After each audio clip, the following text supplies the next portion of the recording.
أعوذ بالله من الشيطان الرجيم. بسم الله الرحمن الرحيم.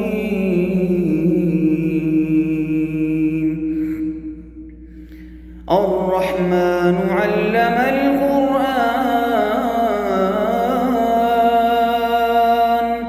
خلق الإنسان علمه البيان الشمس والقمر بحسبان والنجم والشجر يسجدان. أعوذ بالله السميع العليم من الشيطان الرجيم. بسم الله الرحمن الرحيم. فلما جن عليه الليل رأى كوكبا قال هذا ربي فلما أفل قال لا أحب الآفلين. آج کل جو ایام گزر رہے ہیں وہ بڑے ہی فضیلت والے ہیں.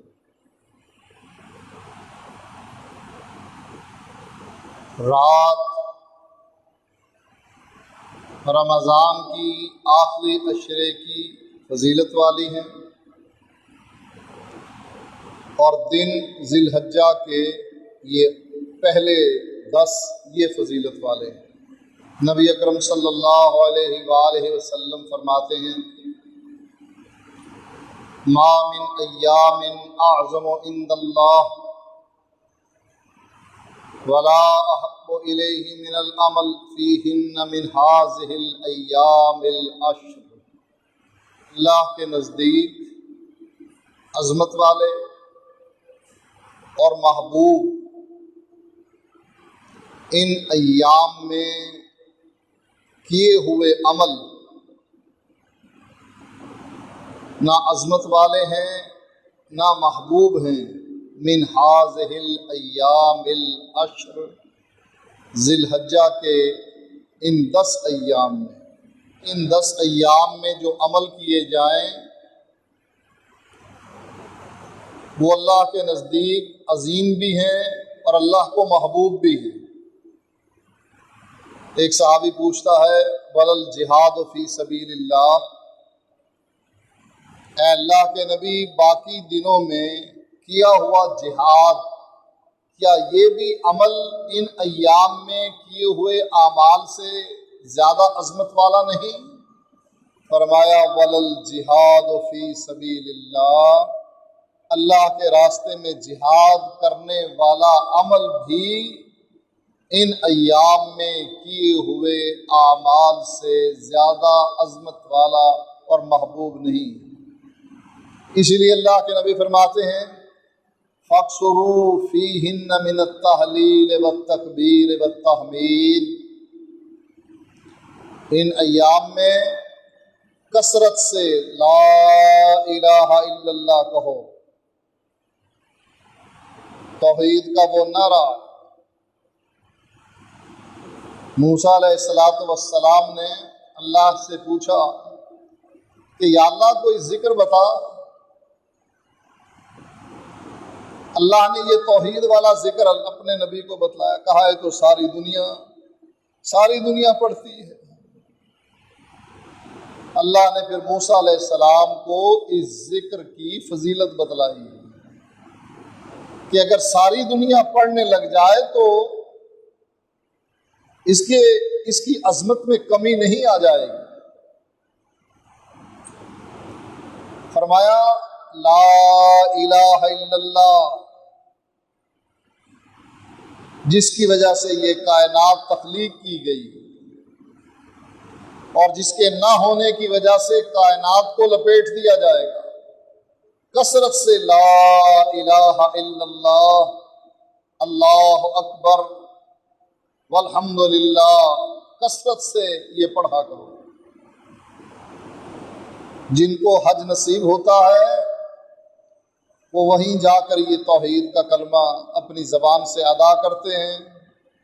لبیک اللہم لبیک لا شریک لک لبیک ان الحمد والنعمت لک والملک لا شریک لک۔ یہ توحیدی کلمات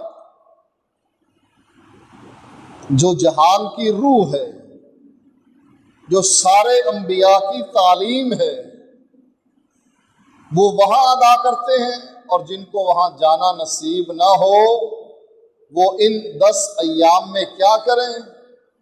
فَأَكْثَرُوا فِيهِنَّ مِنَ التَّهْلِيلِ وَالتَّكْبِيرِ وَالتَّحْمِيدِ، وہ اپنے اپنے علاقوں میں رہ کر نغمہ توحید گنگنائیں۔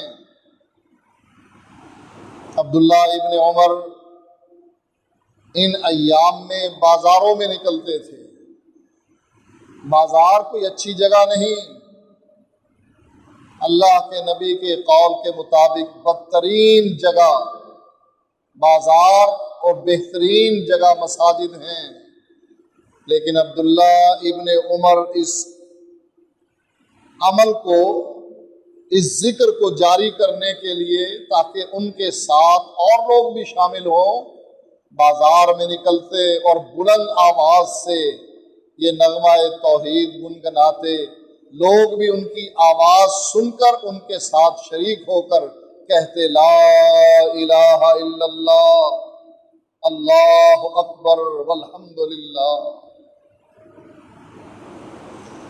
فرمایا نبی اکرم صلی اللہ علیہ وآلہ وسلم نے جب آپ سے پوچھا گیا، سئل رسول اللہ صلی اللہ علیہ وسلم عن صوم یوم عرفہ فقال یکفر السنہ الماضیہ والباقیہ، ان ایام میں آنے والا دن یوم عرفہ، 9ویں کا دن، جب حاجی حج کرنے والے میدان عرفات میں قیام کرتے ہیں، اس دن کے روزے کے بارے میں پوچھا گیا۔ فرمایا یکفر السنہ الماضیہ والباقیہ، اس ایک روزے کے بدلے میں 1 سال کے گناہ جو گزر گیا وہ بھی معاف ہوتے ہیں، اور ایک آنے والے سال کے گناہ اللہ پہلے ہی معاف کر دیتا ہے۔ اب یہاں اس بات پر اختلاف ہوتا ہے کہ عرفہ کون سا دن ہے؟ جب وہ وہاں میدان عرفات میں کھڑے ہوتے ہیں اس دن کو یوم عرفہ کہا جائے، تو ہمارے ہاں تو پھر وہ تاریخ 1 دن پہلے بنتی ہے۔ تو ان تمام احادیث میں تطبیق ایسے کی جاتی ہے کہ اس دن بھی روزہ رکھو، اور تمہارے حساب سے جو تاریخ آتی ہے اس دن بھی روزہ رکھ لو، 9ویں اور 10ویں کا اکٹھا روزہ رکھ لو، منع نہیں ہے، عید کے دن کا روزہ منع ہے، تاکہ یہ اختلاف نہ رہے۔ نبی اکرم صلی اللہ علیہ وآلہ وسلم فرماتے ہیں خیر الدعاء دعاء یوم عرفہ، بہترین دعا کون سی ہے؟ دعاء یوم عرفہ، عرفہ کے دن میدان عرفات میں دعا کرنا وہ بہترین دعا ہے۔ اس دعا کو، ذکر اذکار کو طول دینے کے لیے اللہ نے وہاں پر ظہر اور عصر کو اکٹھا کروا دیا، حالانکہ اس وقت وہ لوگ مقیم ہیں، وہاں پر آئے ہوئے ہیں۔ ویسے تو حج کے ایام چاہے وہ مکے والے ہوں یا باہر سے آنے والے، وہ 2 ہی رکعت پڑھتے ہیں میدان عرفات میں، مزدلفہ میں، مینا میں، لیکن خاص اس دن میں جمع کروا دیا ظہر و عصر کو۔ کیوں؟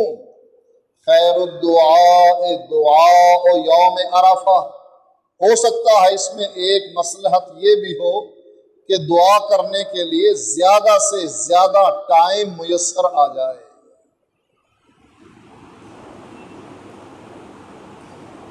سورج غروب ہوتے ہی کوچ کا حکم دے دیا، نماز نہیں پڑھنی۔ میدان عرفات میں مغرب کی نماز نہیں پڑھنی۔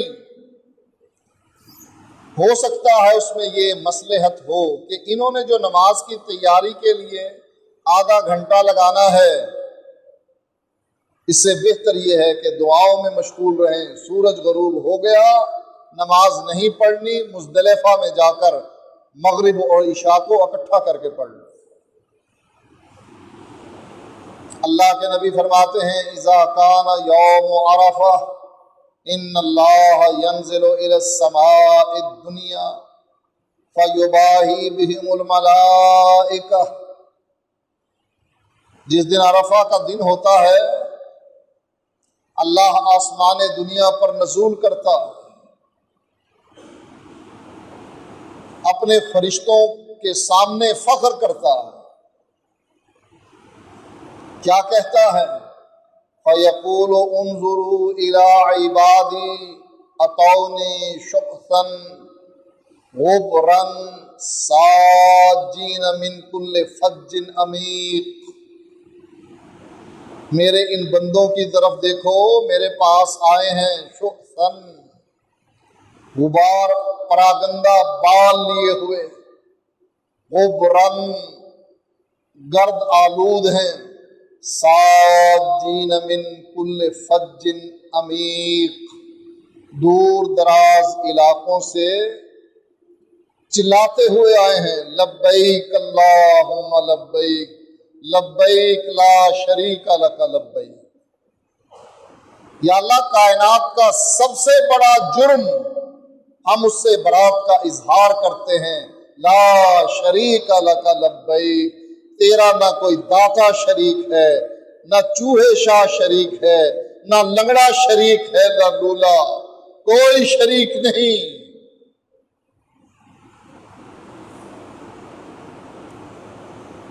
اے میرے فرشتوں، ان لوگوں کو دیکھو، یہ جو دور دراز علاقوں سے سفر کر کے آئے ہیں، اونٹوں پر آئے ہیں، پیدل آئے ہیں، گاڑیوں پر آئے ہیں، جس حال میں بھی پہنچے، دو چادریں زیب تن ہیں، راستے کا غبار ان پر پڑا ہوا ہے۔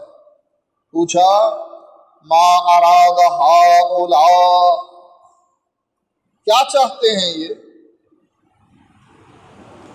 فرشتے جواب میں کہتے ہیں یا اللہ، یہ تیری رحمت چاہتے ہیں، تیری مغفرت چاہتے ہیں۔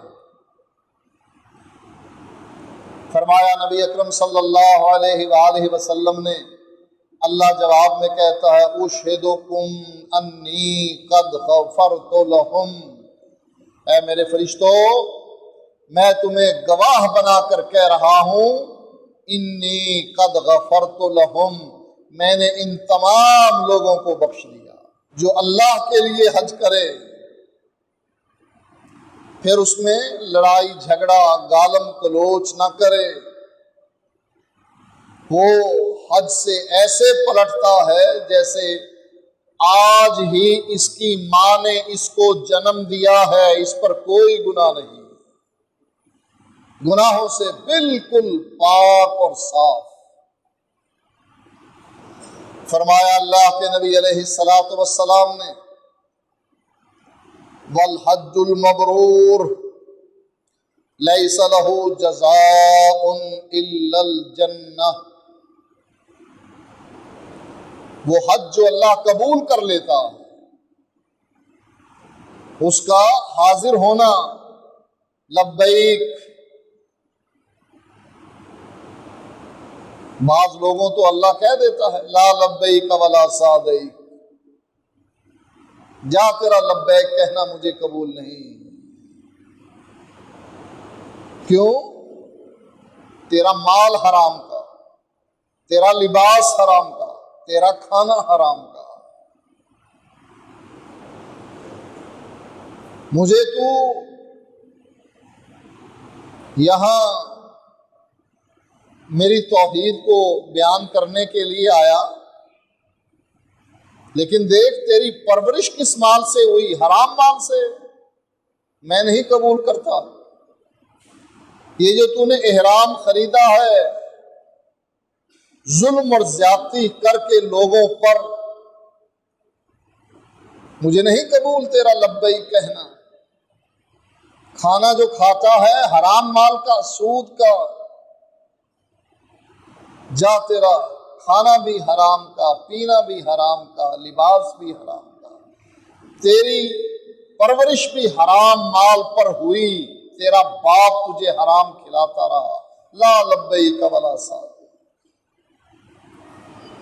اور جن کا حج قبول ہو جاتا ہے، فرمایا اللہ کے نبی نے لیس لہ جزاء الا الجنہ،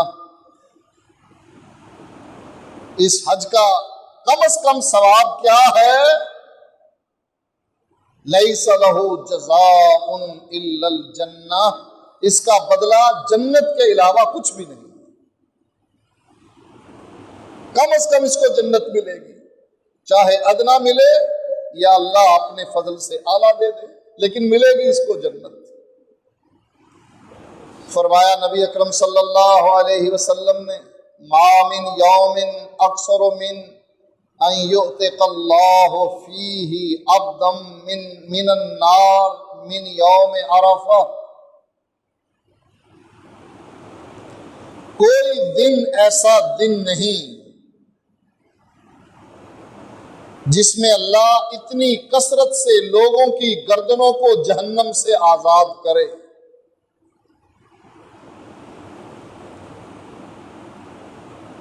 سوائے عرفہ کے دن کے اللہ لوگوں کی گردنیں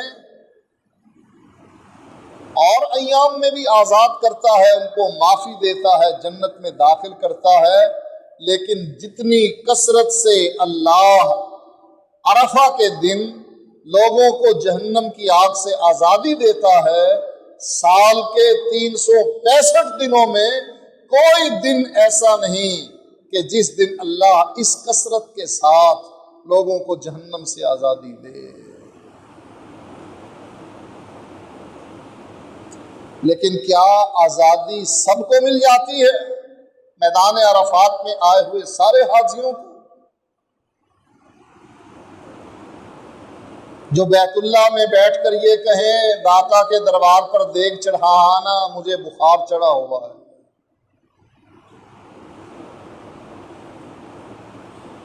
فلاں بابے کی قبر پر جانور ذبح کر آنا، میں مشکلات میں پھنسا ہوا ہوں، مکے میں آ کر میرا پاسپورٹ گم ہو گیا، میری ٹکٹ گم ہو گئی، یہ نظر و نیاز غیر اللہ کے نام کی دے آنا، کیا اللہ ان کو بھی معاف کر دیتا ہے؟ سورۃ توبہ میں اللہ کیا فرماتا ہے؟ وَأَذَانٌ مِّنَ اللَّهِ وَرَسُولِهِ إِلَى النَّاسِ يَوْمَ الْحَجِّ الْأَكْبَرِ،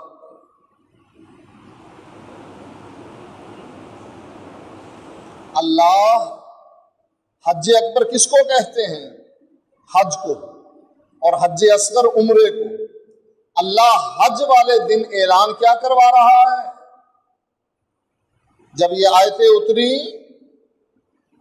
امیر قافلہ تو ابوبکر صدیق تھے، لیکن اللہ کے نبی نے ان کے بعد حضرت علی کو یہ آیات اترنے پر مکے کی طرف روانہ کیا کہ جاؤ، جا کر اعلان کر دو مکے میں وَأَذَانٌ مِّنَ اللَّهِ وَرَسُولِهِ إِلَى النَّاسِ، سارے لوگوں کو بتلا دو کیا؟ أَنَّ اللَّهَ بَرِيءٌ مِّنَ الْمُشْرِكِينَ وَرَسُولُهُ، کہ مشرکین سے اللہ بھی بری ہے اور اللہ کا رسول بھی بری ہے۔ یہ حج کے موقع پر اعلان کروانا کہ اللہ کا رسول بھی ناراض ہے، بری ہے، اور اللہ بھی بری ہے، اس بات کی طرف اشارہ ہے کہ جو صدق دل سے لبیک اللہم لبیک کہے وہ اللہ کا مہمان ہے، اللہ اس کے گناہوں کو معاف کر کے جنت میں داخل کرے گا۔ لیکن جو قبر پرست ہے، جس کا عقیدہ شرکیہ ہے، وہ یہیں سے واپس پلٹ جائے، اس کو عرفات میں آنے کا کوئی فائدہ نہیں۔ مشرک کے لیے کہیں کوئی جگہ نہیں، اور شرک کرنے والا چاہے بہت بڑا ہی کیوں نہ ہو، نبی کا باپ بھی کیوں نہ ہو، نبی کا بیٹا بھی کیوں نہ ہو، نبی کی بیوی ہی کیوں نہ ہو، بڑے رتبے اور مقام والا نبی کا باپ، اچھا آج کل بحث چل رہی ہے کہ ابو طالب کافر ہیں، انہوں نے کلمہ نہیں پڑھا۔ توبہ توبہ توبہ، ارے یہ تو نبی کو پالتے رہے، نبی ان کے ہاتھوں میں پلتا رہا، حالانکہ حقیقت اس سے الٹ ہے۔ اللہ کے نبی نے اپنے چچاؤں کی زندگی دیکھی اور اپنے دوسرے چچاؤں سے کہا ابو طالب کثیر العیال ہیں، ان کی اولاد زیادہ ہے، تم ایسا کرو ان کی اولاد کو اپنے درمیان تقسیم کر لو تاکہ اس پر بوجھ کم ہو جائے۔ یہاں انہوں نے کہانی ہی بدل دی، اللہ کے نبی کو پالتے رہے۔ اچھا اگر پالتے رہے تو پھر کیا ہوا؟ کہا توبہ، یہ نامسلم ہو، یہ غیر مسلم ہو، یہ کیسے ہو سکتا؟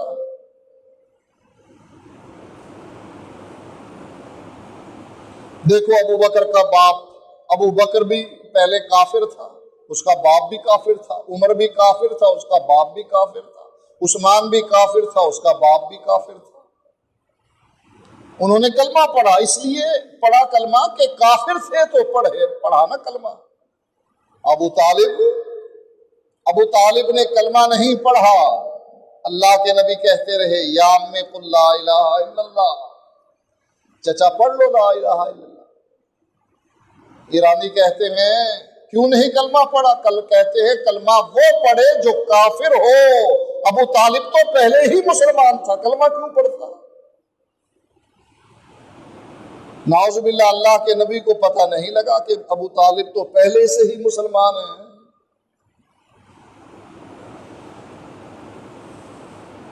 دیکھیے اللہ نے قرآن میں ایک اصول بیان کیا، فرمایا ما کان للنبی والذین آمنوا ان یستغفروا للمشرکین، نبی کے لیے یہ جائز نہیں، مومنوں کے لیے یہ جائز نہیں ان یستغفروا للمشرکین، کہ مشرکین کے لیے استغفار کریں، ولو کانوا اولی قربا، اگرچہ قریبی رشتہ دار بھی ہو تب بھی ان کے لیے جائز نہیں کہ ان کا نماز جنازہ پڑھیں۔ یہ ہمیں بھی حکم ہے، نبی کو نہیں صرف۔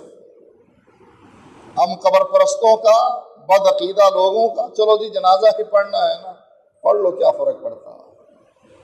یہ اس آیت کی خلاف ورزی ہے صریحاً۔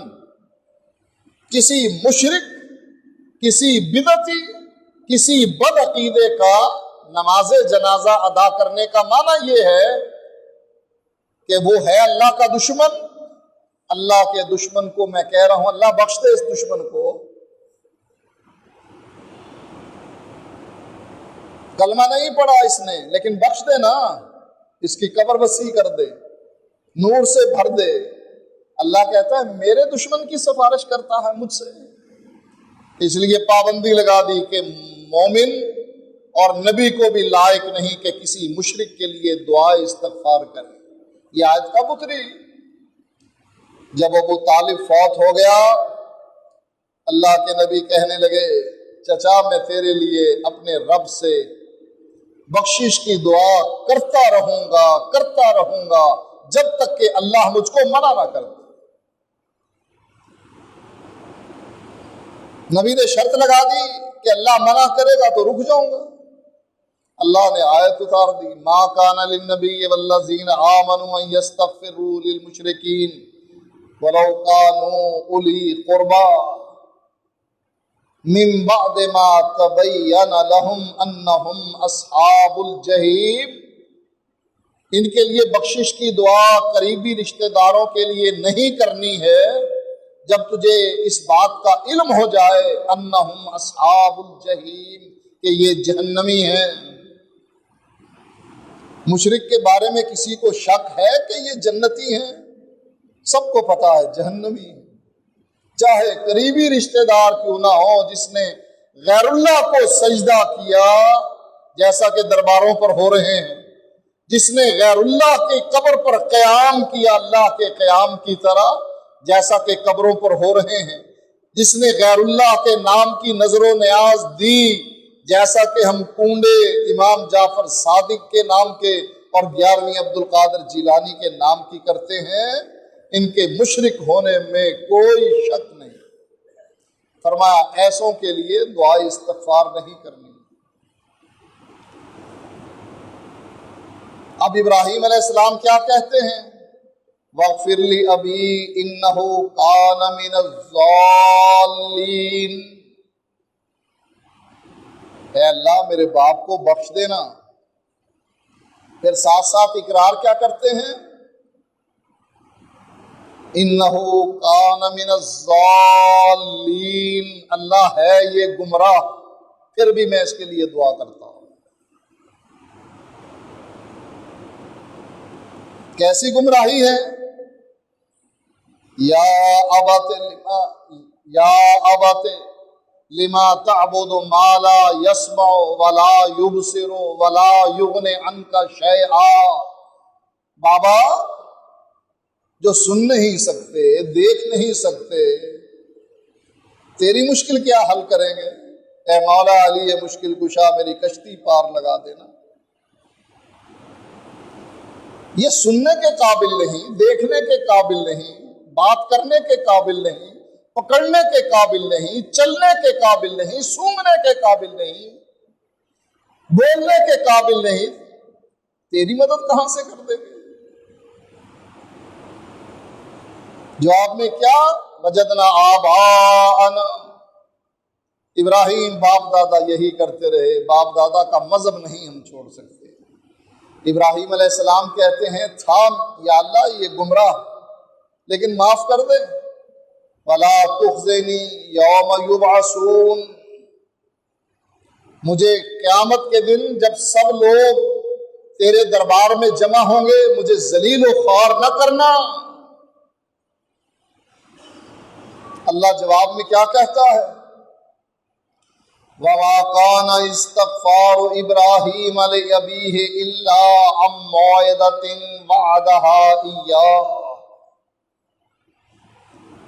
ابراہیم علیہ السلام نے جو اپنے باپ کے لیے بخشش کی دعا کی تھی وہ ایک خاص وقت کے لیے تھی کہ یہ زندہ ہے، میں اس کے لیے دعا کروں، ہو سکتا ہے اللہ اس کو ہدایت دے کر جنت میں داخل کر دے۔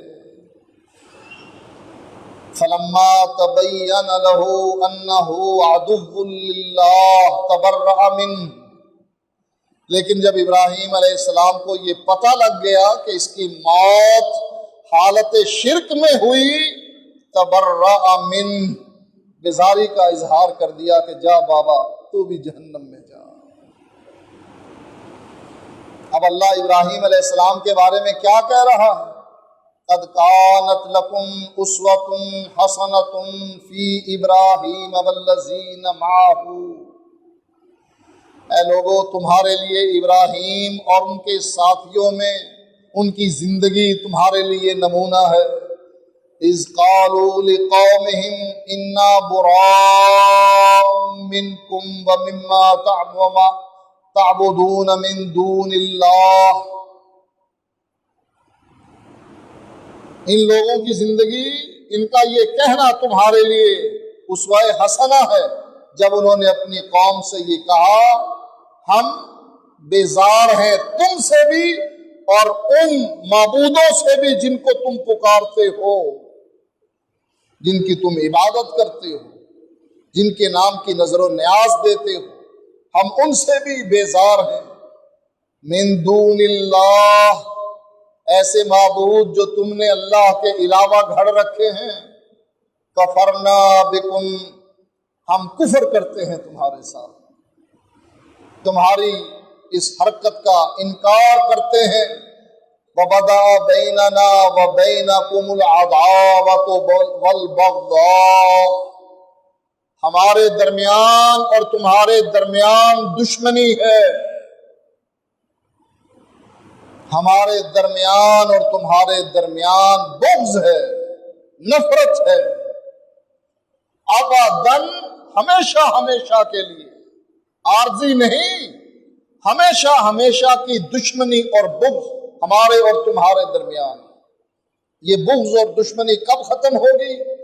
حتیٰ تؤمنوا باللہ وحدہ، جب تک تم ایک اکیلے اللہ پر ایمان نہیں لاتے، یہ بات کہنا چھوڑ نہیں دیتے کہ علی حجویری مشکل کشا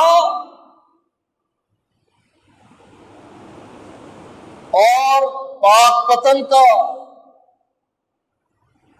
اولاد دینے والا، اسلام آباد کا بری کرنے والا، جب تک تم یہ شرکیاں باتیں چھوڑ نہیں دیتے، اس وقت تک ہماری اور تمہاری دشمنی برقرار ہے۔ الا قول ابراہیم، تمہارے لیے نمونہ ہے ابراہیم بھی، الا قول ابراہیم، لیکن ابراہیم علیہ السلام کی یہ بات تمہارے لیے نمونہ نہیں، لأبیہ لأستغفرن لک، ابراہیم علیہ السلام کی یہ بات تمہارے لیے نمونہ نہیں کہ جب ابراہیم نے اپنے باپ سے کہا تھا لأستغفرن لک، بابا میں تیرے لیے بخشش کی دعا کرتا رہوں گا، وما املک لک من اللہ من شیء، لیکن بابا یہ جان لے اللہ کے مقابلے میں کوئی مدد نہیں کر سکتا تیری، میں کسی چیز کا مالک نہیں۔ دیکھ لیا آپ نے، مشرک حج کرنے کے لیے جائے اس کو بخشش نہیں، یہاں ابراہیم خلیل اللہ کے باپ کو بخشش نہیں، بخشش تو دور کی بات ہے، اللہ امت محمدیہ کو سمجھا رہا ہے کہ تمہارے لیے ابراہیم کی توحید نمونہ ہے، جب انہوں نے اپنی برادری سے ٹکر لے کر کہا ہمارے اور تمہارے درمیان دشمنی ہے جب تک کہ تم مواحد نہیں ہوتے، لیکن یہ بات نمونہ نہیں کہ اپنے باپ سے ابراہیم کہہ رہے ہیں لأستغفرن لک، کہ تیرے لیے میں بخشش کی دعا کرتا رہوں۔ مشرک کو کیا ملا ان ایام میں؟ کچھ بھی نہیں، مواحد کو ملے گا، اور مواحد کون ہے؟ جو اللہ کی توحید پر ویسے ایمان لائے جیسے اللہ نے حکم دیا۔ ان ایام کو غنیمت جانو، کثرت سے اس میں لا الہ الا اللہ پڑھو، قربانی کرنے لگے ہو کسی مشرک کے ساتھ نہ کر لینا مل کر کہ 7واں حصہ کسی مشرک کا ڈال دیا، 6 بھی برباد 7واں بھی برباد۔ مواحد لوگوں کے ساتھ مل کر قربانی کرو، اگر استطاعت نہیں اکیلے قربانی کی، اجتماعی قربانی کے ہے، شرط یہ ہے کہ جیسے جانور بے عیب ایسے ہی قربانی کرنے والے بھی بے عیب، جیسے عیب دار جانور اللہ قبول نہیں کرتا ایسے ہی عیب دار مشرک کا عمل قبول نہیں، اور جو ان کے ساتھ شامل ہو گیا وہ گیا، وہ یہ نہ سمجھے قربانی ہو گئی، یہ گوشت تھا جو کھا لیا تو نے، ثواب قربانی کا نہیں ملا۔ اپنے عقیدہ توحید کو مضبوط کرو، ان ایام میں کثرت سے روزے رکھو، جو استطاعت رکھتا ہے روزے رکھنے کی، اللہ کا ذکر کرو، نوافل ادا کرو، یہ ہماری زندگی میں خاص ایام ہیں، ہر سال آتے ہیں، رمضان کی راتیں آتی ہیں، ذی الحجہ کے یہ ایام آتے ہیں، ان کو غنیمت جان کر اللہ کی توحید کے لیے، مہینہ توحید کا ہے، ہر طرف نعرہ بلند ہے لبیک اللہم لبیک کا۔